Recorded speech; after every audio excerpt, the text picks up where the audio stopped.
Multilac, colour the world Sri Lankan.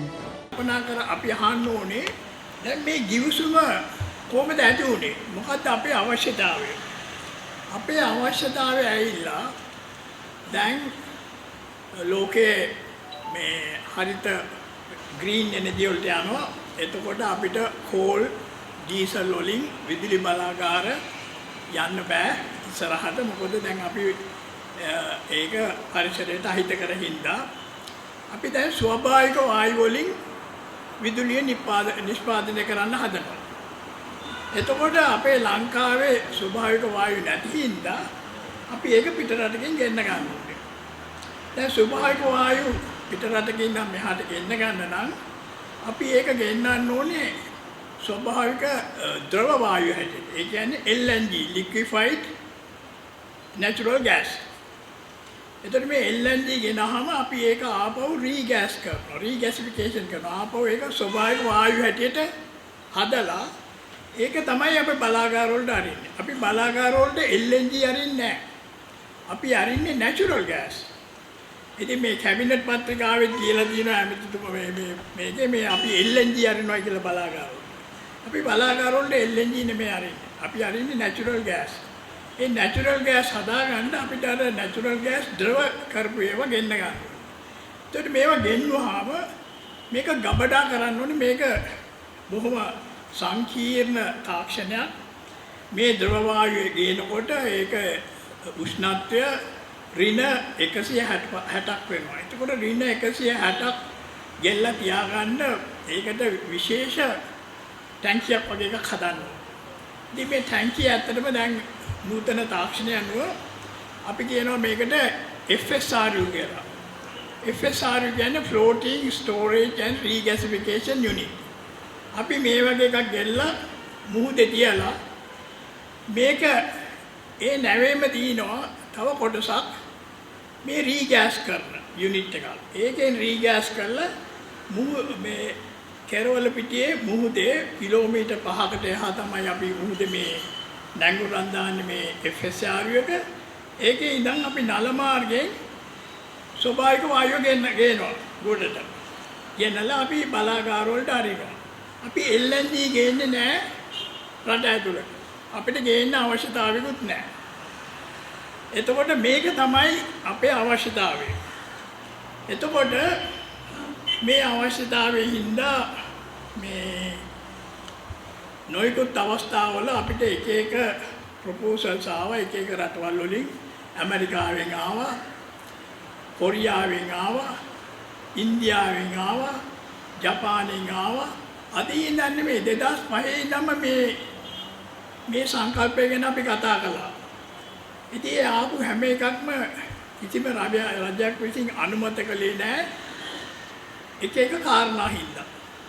හැබැයි දැන් මේ ගිය අවුරුද්දේ පෙබරවාරි මාසේ ලංකා විදුලි බල මණ්ඩලයෙන් මේ FSRU මේ LNG ප්‍රොජෙක්ට් එකක් හදලා ටෙන්ඩර් එකක් කෝල් කළා. මේ NFE කියන සමාගම unsolicited proposal එකක් ගෙල්ලා දුන්නා අපේ රජයට. එතකොට ඇමරිකාවේ රජයේ ලේකම් තුනේ පොම්පියෝ කියලා ඒ මහත්තයා ලංකාවට ඇවිල්ලා අපේ ජනාධිපතිතුමාත් එක්ක සාකච්ඡා කළා. මෙයා කිව්වා මේ NFE කියන සමාගම හොඳ සමාගමක්. ඒකට පුළුවන් කියලා අපේ මේ ප්‍රශ්න විසඳන්න. ඒ අතරතුර මේ මහත්තයා ගියන් පස්සේ ඇමරිකාවේ ඉඳන් තව සහකාර ලේකම් මහත්තයෙක් ලිපියක් එවුවා අපේ විදේශ ඇමතිතුමාට මේ ගැන උනන්දු වෙන්න මේ NFE කියන සමාගම හරි විශාල සමාගමක් කියලා. ඇත්තටම NFE කියන සමාගම විශාල සමාගමක් නෙමෙයි. ඇමරිකාවේ ඒක කුඩා සමාගමක්. සාමාන්‍යයෙන් ඒක ඇත්තටම ඒක ව්‍යාපාර කළේ දකුණු අප්‍රිකාවේ විතරයි. දකුණු ඇමරිකාවේ විතරයි.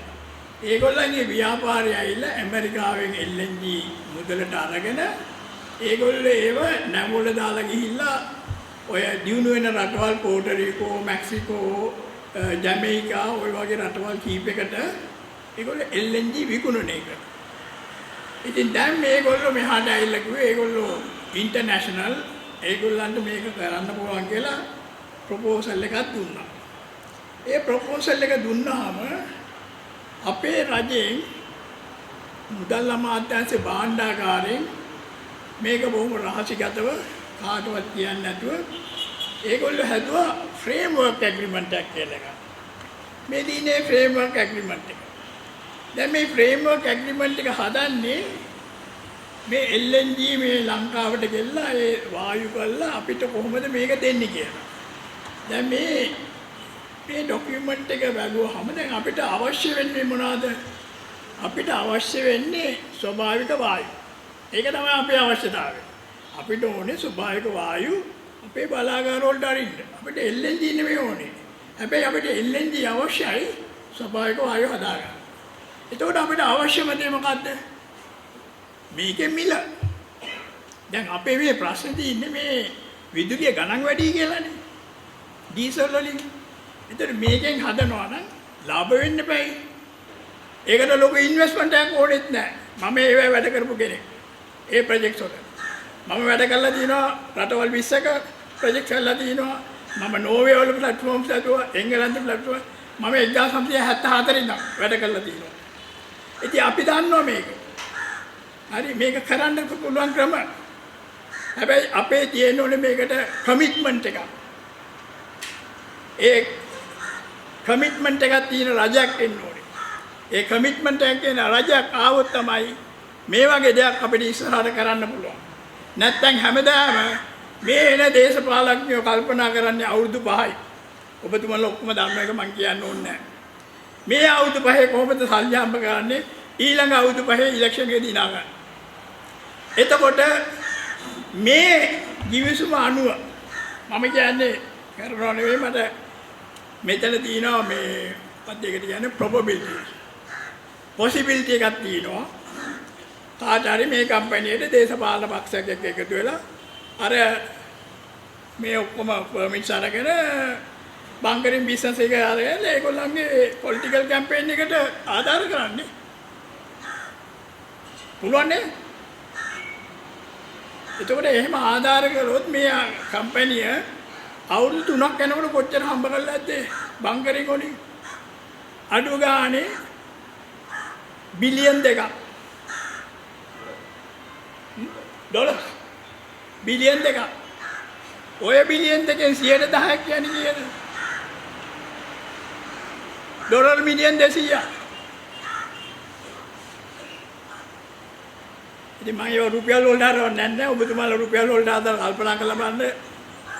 ඡන්දයක් කරනකොට කාට හරි ඩොලර් මිලියන් 200ක් 300ක් තියෙනවා නම් කොහොම කරන්න බැරිද කියලා නේ. එතකොට දැන් මේ සමාගම ආවොත් අපේ ලංකාවේ ඉඳගෙන මේගොල්ලෝ බංකරින් බිස්නස් එක පටන් ගන්නවා. ඒ බංකරින් බිස්නස් එක ඉස්සරහට යනකොට තවත් දියුණු වෙනවා. මොකද ලෝකේ 2050 වෙනකොට හැම නැවක්ම යන්න ඕනේ LNG වලින්. එතකොට අපි ඉන්නේ shipping lane එකේ. එතකොට අර සිංගප්පූරුවත් එක්ක කම්පීට් කරන්න ඉන්නේ අපි විතරයි. ඉතින් මෙතන ඊළඟ අවුරුදු 5ේදී බිලියන් 20ක් එනවා කියලා එස්ටිමේට් කරලා තියෙනවා. සිංගප්පූරු වලට. මොකද කවුරුත් නැහැ වෙන.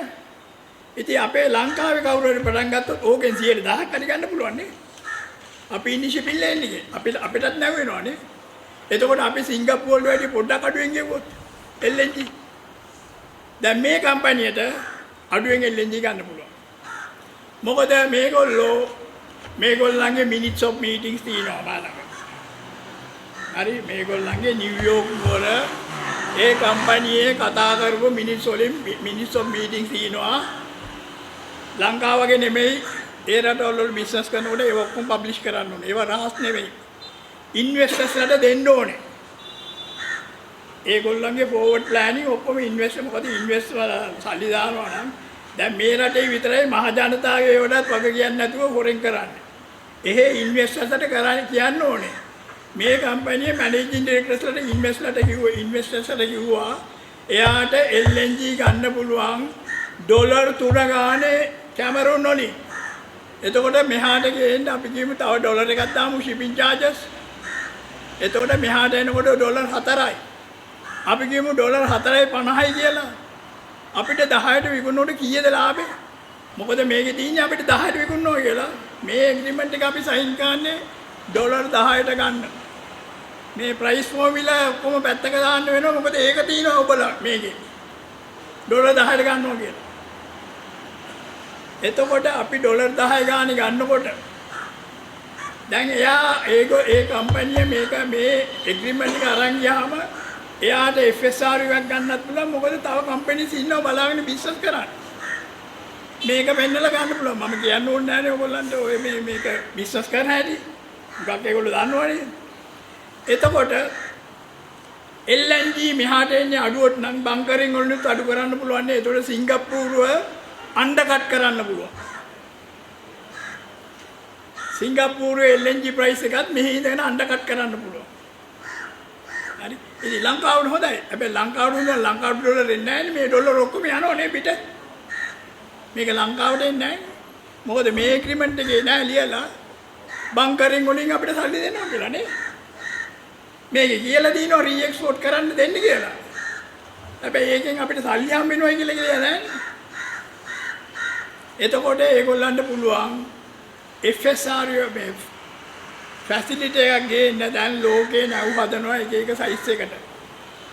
දැන් කොරියාවේ දැන් කිව් එකක් මේ පොලිමත් තියනවා LNG නැව් හදන්න කටා වලින්ම දීලා තියනවා ඕඩර් එකක්.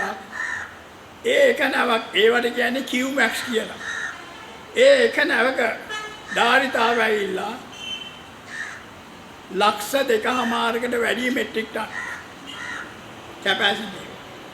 ඉතින් මේ LNG ගේන නැව් තියනවා ලක්ෂේ ඉඳන් ලක්ෂ 2.5ක සයිස් එක තියෙනවා. ලක්ෂ 2.5ක නැවක් කියලා මෙතන දැම්මොත් කොහොමද බිස්නස්? මොකද LNG තමයි ඉස්සරහට අනාගතේ. මොකද අපි තාම හයිඩ්‍රජන් අපි තාම ටෙක්නොලොජි එකේ එතකොට සෝලර් එනර්ජි ඒව තාම දියුණු වෙලා නැහැ. LNG තමයි පෙට්‍රල් ඩීසල් වලට තියෙන එකම විසඳුම. දැන් LNG වලට උගා රිසර්ච් කරලා වාහනයන්ට හදලා තිනවා. ඉලෙක්ට්‍රිසිටි මේව ගන්න උගා දේවල් වලට LNG පාවිච්චි කරන්න පුළුවන් CNG LNG. ඊළඟට විශේෂම දේ තමයි මේ කම්පැනියට පුළුවන් දැන් මං කියන්නේ ට්‍රකින් කියලා. මේ ට්‍රකින් බිස්නස් එක ගත්තොත් හැම අපි කියමු මේ ඉලෙක්ට්‍රේට් එකම ට්‍රකින් ඩිපෝ එකක් දැම්මයි කියලා. ඒකේ ඒජන්ට්ව දාන්න පුළුවන් නේ ඒගොල්ලන්ගේ හිතවතෙක්. නේද? දැන් සාමාන්‍ය මේ മന്ത്രിවරුනේ ඒව ගන්නෙ. මොකක් හරි තියනවනම්. එතකොට ඒ හැම ඉලෙක්ට්‍රේට් එකකම ට්‍රකින් ඩිපෝ එකෙන් ගිහිල්ලා ට්‍රකින් ඩිපෝ එකක් දැම්මම LNG. එතනින් LNG බෙදා හරින්න පුළුවන් ඒ අවට තියෙනවට. එතකොට මේ LNG වලින් අපිට උයන්න පුළුවන්. එතකොට පයිප් ගෑස් එනවා ගෙදරට. දැන් ඉන්දියාවේ බංග්ලාදේශ වල දැන් හුඟක් කල් ඉඳන් ස්වභාවික වායු එනවා පයිප් එකේ ගෙදරට. දැන් ඉන්දියාවේ ආණ්ඩුවෙන් සහනාධාර දෙනවා LPG ගන්න නැත්තම්. LPG ගන්න එපා කියලා ඒගොල්ලෝ කියන්නේ මොකද LPG වලට වැඩිය LNG හොඳයි. පරිසර හිතකාමී. ඊළඟට ඒකේ මේ මොකක්ද කියන්නේ අනතුරුදායක නැහැ. පේනවනේ අද ගෑස් LPG අද අපිට වෙලා තියෙන්නේ පුපුරන එක. LNG ගලා නම් ඕව නැහැ. පුපුරන්නේ නැහැ. දැන් ඔතෙන්ට එනවා සමහර ඒගොල්ලෝ නිකන් අර වීලින් ඩීලින් කියන්නේ අපි පර්මිට් එක අරගෙන ගිහිල්ලා විකුණන. අන්න ඒ වගේ කම්පැනිස් එනවා. එහෙම නැතුව මේ පිළිගත් තෙල් සමාගම තාම ආවේ නැහැ. පිළිගත් තෙල් සමාගම් එන්නේත් නැහැ. ඒක මම දන්නවා. මොකද මම තෙල් සමාගම් වල වැඩ කරපු කෙනෙක්. මම වැඩ කරලා තියෙනවා Shell සමාගමත් එක්ක, මම වැඩ කරලා තියෙනවා Exxon එක්ක, මම වැඩ කරලා තියෙනවා BP එක්ක. ඒ සමාගම් වැඩ කරනකොට මේ රජයකට වැඩි නීති තියෙනවා ඒක ඇතුලේ. ඒගොල්ලෝ ඒ නීති මොකද ඒගොල්ලන්ගේ බිස්නස් ඇවිල්ලා බිලියන් ඩොලර්. හරි. ඒ සමාගම වල ආදායම ඇවිල්ලා මේ අපේ රජයකටත් වැඩිය විශාල ආදායම්. ඉතින් ඒ කම්පැනිය මොකක් හරි රටක ඉන්වෙස්ට්මන්ට් එකකට යනවා නම් ඒගොල්ලෝ හුඟක් ස්ටඩි කරලා බලනවා ඒ රටේ දේශපාලන තත්ත්වය. ඊළඟ මේක කරන්න පුළුවන්ද? එහෙම බැලුවාම අපේ ලංකාවට එන්නේ නැත්තේ හේතුව මම කියන්න ඕනේ නැහැ ඔයගොල්ලෝමලා දන්නවා. හරි. කිසිම වැදගත් කම්පැනිස් මෙහි ඉන්වෙස්ට් කරන්න ඉන්නේ නැත්තේ මෙහි ආවම තියෙන කරදර දන්නෝ දේශපාලඥයන්. ඉතින් ඒවට ඒ කම්පැනිස් කැමති වෙන්නේ නැහැ. පොඩි කම්පැනිස් තියෙන ඒවට කැමති ඒගොල්ලෝ යනවා ඇෆ්‍රිකාවට. ඉතින් ඇෆ්‍රිකාවේ ඊළඟ උගාක ඉන්වෙස්ට් කරන පොඩි කම්පැනිස් ඒගොල්ලෝ තෙල් හොයාගෙන ඒගොල්ලෝ ලොකු කම්පැනි එකට ඒක විකුණනවා. දැන් ඔය මෙහි අපිට කරපු කේන් කම්පැනිය ඒගොල්ලෝ විශාල ෆීල්ඩ් එකක් හොයාගත්ත සුඩාන් වල. ඒක ඒගොල්ලෝ BP එකට විකුණනවා. අන්න ඒ වගේ කම්පැනිස් ගිහලා ලෝකේ හොයාගන්න. එතකොට අපේ රටට එන්නේ නැත්තේ අපේ තියෙන මේ සංස්කෘතිය හින්දා. මේ බිස්නස් සංස්කෘතිය. එතකොට දැන් අපි දැනගන්න ඕනේ අපිට තියෙන කරන්න පුළුවන් දේවල් මේ LNG බිස්නස් එකත් එක්ක අපේ ලංකාවට මොනවද කරන්න පුළුවන් ඉස්සරහට. මොකද මේක අපි ඇමරිකාවට දුන්නොත් ඇමරිකාවේ කම්පැනි ඇමරිකන් පුරවැසියෝ සල්ලි හොයාගෙන යයි. ලංකාවේ පුරවැසියන්ට මේකෙන් ලැබෙන දේ බොහොම අඩුයි. එතකොට දැන් මේ ගිවිසුමේ තව වගන්තියක් තියෙනවා. මම දන්නේ නැහැ ලෝකේ කොහෙවත් මම නම් දැකලා නැහැ මේ වගේ කොන්ත්‍රාත් එකකට මේ වගේ වගන්තියක් දානවා. මේ වගන්තියේ තියෙනවා සැන්ක්ෂන්ස් කියලා. ඔබතුමාලා අහලා ඇති සැන්ක්ෂන්ස්. සැන්ක්ෂන් කියන්නේ සම්බාධක. එතකොට මේ කම්පැනි හැම තැනම දීලා තින්නේ මේ ඒගොල්ලන්ගේ කම්පැනියට ෆේවර් එක වෙන විදියට වැඩේ කරන්න කියලා. හැම තැනම ලියලා තියෙන්නේ. In favor of the buyer. හැම එකම in favor. එතකොට අපි ඒගොල්ලන්ට ෆේවර් එකට නොකළොත් ඒගොල්ලෝ අපිත් එක්ක ආරවුලක් ඇති කරගත්තොත් ඒක ඇමරිකන් කම්පැනියක් හින්දා අපිට ඇමරිකන් සම්බාධක දාන්න පුළුවන් කියලා අපි වාසම් කරනවා. ඒ විතරක් නෙමෙයි. ඒකට දාලා දිනවා EU එකක්. යුරෝපා කොමිසම. එතන තියෙනවා රටවල් 27ක්. මේ LNG එකට යුරෝපෙත් එක්ක තියෙන සම්බන්ධය මොකද්ද? එතකොට අපිට යුරෝපෙත් දාන සම්බාධක. එතකොට මෙතන එංගලන්තෙට සම්බාධක දාන්න අපි දාලා තිනවා අස්සට. දැන් යුරෝපේ දැන් ඇමරිකාවට මේගොල්ලෝ නේටෝ එකත් අයිති. නේටෝ කියනකොට නෝර්වේ වලත් අපේ නෝර්වේ යුරෝප වලට අයිති නෑනේ. හැබැයි නේටෝ එකට අයිති.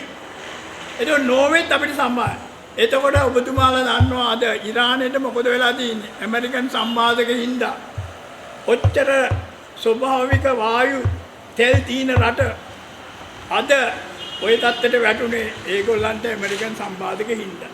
එතකොට නිකන් කල්පනා කරන්න අපි වගේ රටකට සම්බාධක දාන්න වුණොත් අපිට කොහෙන් කෙලවර වෙයිද? අපේ ඔක්කොම එක්ස්පෝර්ට් නතර වෙනවා. අපේ ඇඟලුම් ව්‍යාපාරය යන්නේම යුරෝප වලට නේද? අපේ ඔක්කොම යන්නේ යුරෝප වලට. එතකොට මේකේ තියෙනවා සම්බාධක වලට අපි කැමතියි කියලා. මේ පොඩි LNG බිස්නස් එකකට අපි බෙල්ලේ ලණුව දා ගන්නවා. ඒගොල්ලන්ට තියෙන්නේ අදින්න විතරයි අපි බහැයියුව. ඒ හැමතැනම ලියලා තිනවා in favor of the buyer. එතකොට ඒගොල්ලෝ කියන දේ අපි දෙන්න ඕනේ අන්තිමට. නුදුන්නොත් ඒගොල්ලන්ට පුළුවන් ඒක මේ කොන්ත්‍රාත්තුවෙන් බල කිව්ව අපිට හරියන විදිහට වැඩේ කරන්නේ. අපි ගිහිල්ලා අපේ රජයට කියනවා. එතකොට මෙහි ඇමරිකන් එම්බසි ලියුමක් එවයි. මේක දුන්නේ නැත්නම් අපි රෙකමන්ඩ් කරනවා බලන්න සම්බාධක දාන්න කියලා. මට තේරෙන්නේ මේ වගේ LNG 12 මිලියන් MMBTU වලට අපි මේක කරන්න ඕනද? අපේ බලාගාරයට ඕනේ 12 මිලියන් MMBTU. මුදල් වලින් බැලුවොත් ඒගොල්ලන්ගේ ගානටම ඩොලර් 10 ගානේ ඩොලර් මිලියන් 120යි අවුරුද්දටම. එතකොට අවුරුද්දකට ඩොලර් මිලියන් 120ක බිස්නස් එකකට අපි සැන්ක්ෂන් දාගන්න අස්සම් කරන්න ඕනද? ඇයි එතකොට ඒගොල්ලෝ මේ වගන්තියමකට ඇතුල් කළේ? ඒගොල්ලන්ගේ යටි අරිමුණු දිනවා වෙන බිස්නස් කරන්න. එතකොට ඒගොල්ලෝ මෙහාට එන්නේ අර මං කිව්වා වගේ LNG bunkering, LNG trucking, LNG මේකෙම දිනවනේ re-export කියලා. අපි මොකටද කම්පැනි එකට මේ ඇවිල්ලා අපේ විදුලි බලාගාර හදන්න වලට LNG දෙන්න කියලා ඒගොල්ලන්ට එක්ස්පෝර්ට් කරන්නත් ඔක්කොම දෙනවා. දෙන්න බෑ ඒක සැන්ක්ෂන්. දැන් මම මේ පොත ගෙනාවේ නෑ. මේ ඉතිහාසයේ මේ තෙල් සම්බන්ධව තියෙනවා මහවංශයක්. ඒක ලියලා තියෙන්නේ ඇමරිකන් කතුවරයෙක්. එයා තෙල් සම්බන්ධව ඉන්න ලෝකේ ලොකුම විශේෂඥයෙක් ආමත් ජීවිතුන් අතර ඉන්නවා. එයා පොතක් ලියනවා. ඒ පොත හැමදාම එයා අප්ඩේට් කරනවා. ඒක තියෙනවා අද වෙනකන් ලියලා තෙල් සම්බන්ධව 1859 තෙල් හම්බුන කාලේ ඉඳන් අද වෙනකන් මේ පොත තියෙනවා. මේ ලෝකේ යුද්ධ ඇති වුණේ මේ අද වෙලා තියෙන තත්ත්වෙට මේ ඔයිල් කොහොමද සම්බන්ධ වුණේ කියලා. මතකද ඉරාන් වල ෂාට වෙච්ච දේ? අන්තිමට රටක් නැති වෙයි ගියා මැරෙන්න. අන්තිමට මතකද මාකෝස්ට වෙච්ච දේ පිලිපීන්ස් වල? රටක් නැතුව ගියා මැරෙන්න. අද ඉරාක් වලට මොනවද වෙලා තියෙන්නේ? ඉරාක් ඔය වගේ රටක් නෙමෙයි ඉස්සෙල්ලා මේ ඔයිල් එන්නේ ඉස්සෙල්ලා.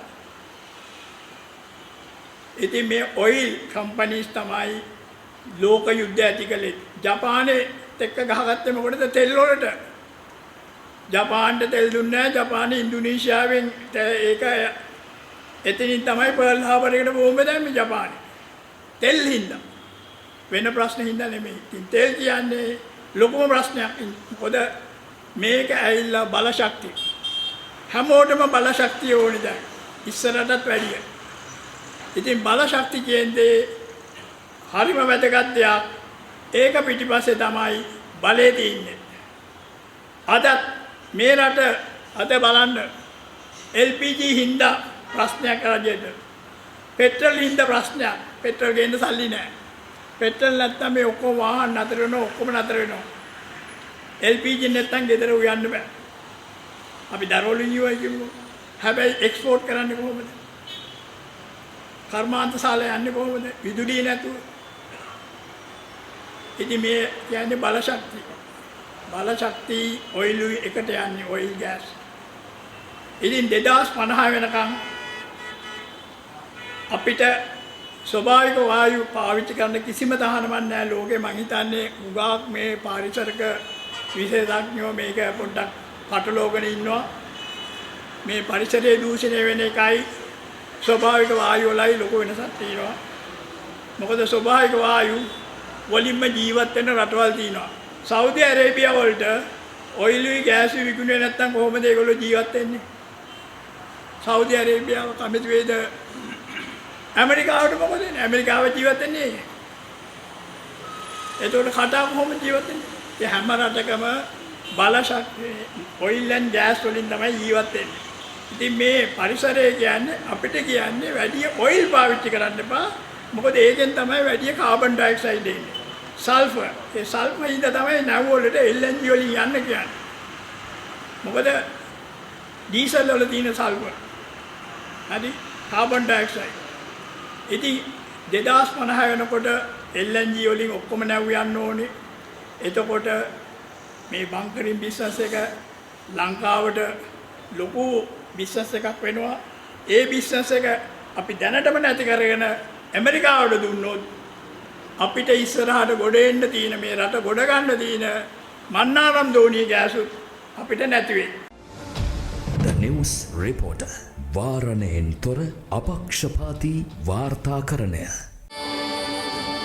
Multilac, Colour the World Sri Lankan.